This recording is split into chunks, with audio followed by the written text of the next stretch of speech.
मतलब basically India की Indian paranormal society करके उन्हीं का एक ग्रुप था जिसने सबसे पहले इंडिया में इन्वेस्टिगेशन शुरू करी पैरानॉर्मल के ऊपर। वो इसी के बारे में जाने जाते हैं, इसी की वजह से। हाँ हाँ, वो ये इसी तरह से गैजेट्स वाली ही वो करते हैं। उन्होंने मेन साइट शूट करी हुई है, भानगढ़ हो गया उस टाइम पे, और उन्होंने ऑस्ट्रेलिया की बाहर की भी बहुत सी लोकेशंस करी हुई हैं। अच्छा। तो एक तरह से कह सकते हैं हमारे लिए इंस्पिरेशन भी वो हो सकते हैं, हैं एक्चुअल में।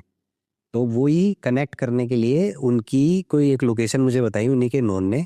मुझे इसका थोड़ा सा न्यूज़ बताया ना पहले कि मतलब आपको इन्वेस्टिगेशन करने की जरूरत की पड़ी, मतलब कैसे मौत हुआ, लोगों में क्या जाना चाहता है, न्यूज़ में क्या जाना। हाँ हाँ, वही मतलब वो न्यूज़ में ये आया कि कोई आत्मा ने, मतलब जितनी भी न्यूज़ फैली थी ना वो ये फैली थी कि आत्मा ने गौरव तिवारी को मारा है। ओके ओके, ठीक है, इन्वेस्टिगेशन करते हुए कोई आत्मा है जो हाँ हाँ, मतलब पीछे पड़ गई, जैसे हमारे साथ कई बार अटैच होके आ जाती हैं, तो उस तरह से वो मतलब न्यूज़ में यही सब थी।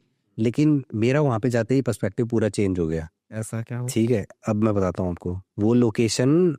जैसा मैंने बताया कि उनके नोन ने बताई थी, और एक लड़की की स्पिरिट थी वहाँ पे। ठीक है, वो ही इन्वेस्टिगेशन करने गौरव भाई गए थे, और वो इन्वेस्टिगेशन करके गौरव भाई जैसे अपने ऑफिस में जाते हैं तो फिर उनको वो लड़की की स्पिरिट नज़र आती है वहाँ पे।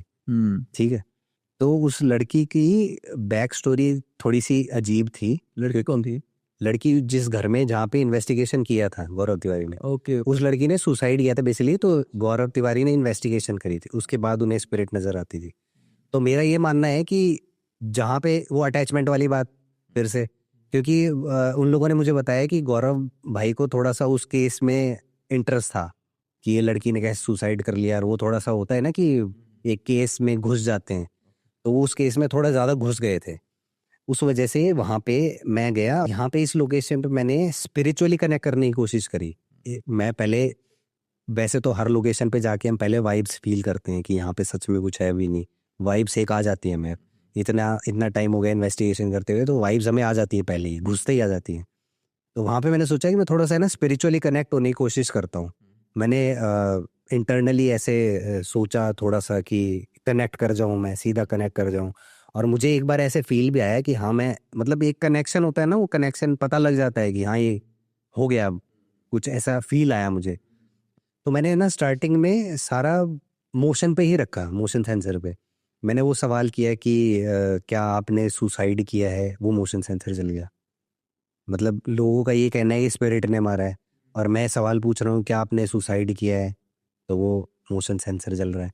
स्पिरिट बॉक्स में भी रिप्लाई आए कि क्या आप हमारे आसपास हो, हाँ, कई बार ही आए ये रिप्लाईज, कई बार आए। ठीक है, लेकिन फिर क्या हुआ, एकदम से डिस्कनेक्ट। जैसे कहते हैं ना कि कनेक्शन, बढ़िया कनेक्शन हो, उसके बाद एकदम से डिस्कनेक्ट। फिर उसके लड़की के रिप्लाई आने लगे। मुझे लग गया कि अब यहाँ पे वो लड़की भी, उसकी तो खैर प्रेजेंस है ही है, क्योंकि वो मेरे ख्याल से कॉलेज गोइंग थी, जहाँ तक स्टोरी बताई है हमें कि वो कुछ अचीव करना चाहती थी लेकिन अचीव नहीं कर पाई। और उसके वीडियो में, हमारे वीडियो में है ना, एक टाइम पे वो गेट भी मूव करा है। वो हमें बाद में पता चला, हम ऐसे ही गए रैंडम, मतलब वीडियो बनाने नहीं, लेकिन उस गेट के पीछे लिखा है सॉरी पापा। मतलब वो उसने सुसाइड कर लिया है, अचीव नहीं कर पाई इसलिए। और वो हमें लिखा हुआ भी दिखा वहाँ पे, सॉरी पापा। और वो गेट उसी टाइम हुआ कि वो स्पिरिट दिखाना चाह रही थी कि ये देखो यहाँ पे भी कुछ लिखा है। ओह, डायरेक्शन दी हाँ, बेसिकली। तो इस तरह से मतलब इन्वेस्टिगेशन में कई प्रूफ्स हमें एनवायरनमेंट के थ्रू भी मिल जाते हैं, लेकिन कई बार हम वो नोटिस नहीं कर पाते। वो हम बाद में देखते हैं, फिर हमें नोटिस, अरे यार ये गेट मूव करा था, हो सकता है ये उससे वो, फिर वो ऐसे रिलेट करना पड़ता है, एक ही बारी में नहीं होता। गौरव तिवारी से डिस्कनेक्ट, बिल्कुल डिस्कनेक्ट उस टाइम पे। हाँ, वो लड़की के रिप्लाईज आने लगे वहाँ पे। फिर मैंने पूछा कि, मैंने कहा कि मैं तो इन्वेस्टिगेशन करने आया हूँ, दोबारा देखते हैं, क्योंकि जो जिससे मैं कनेक्ट करने आया था उनसे तो मैं कनेक्ट कर ही गया हूँ। ठीक है, तो वो बनाएंगे अभी उस लड़की का भी केस सॉल्व करने की कोशिश करेंगे, क्यों किया, कैसे किया, और क्या उसका था अचीवमेंट जो चाहती थी वो। सौरभ भाई, इतने क्विक नोटिस पे आने के लिए आपका बहुत बहुत शुक्रिया, क्योंकि ये चीज़ें कवर करना बहुत ज़रूरी है, क्योंकि लोगों के सवाल बहुत आ रहे हैं। तो सोचा कि क्विकली क्यों ना इसको डिस्कस करके और लोगों के लिए नहीं, अवेलेबल। थोड़ा सा वो भी हो जाता है ना, क्लियर भी कर दें कि हाँ, कुछ चीज़ें नहीं समझ में आती। तो इसको फालतू में लंबा नहीं खींचेंगे, जो मेन मेन इन्फॉर्मेशन थी हमने कवर कर दिया। And thank you so much इस मोमेंट पे आने के लिए। मैं लोगों को अगर दिखा दूँ तो 10 बज रहे हैं। हालांकि कुछ लोगों के लिए 10 शाम की बिगिनिंग होती है, बट मेरी आधी रात है, मैं 10 बजे तक नींद में होता हूँ। सो मेरे लिए 10 बजे रात को आकर मेरी बिगिनिंग होती है 10वीं। Thank you so much. मैं भी बहुत ज़्यादा टायर्ड हूँ और आपको भी शूट करने अपने लोकेशन में जाना है।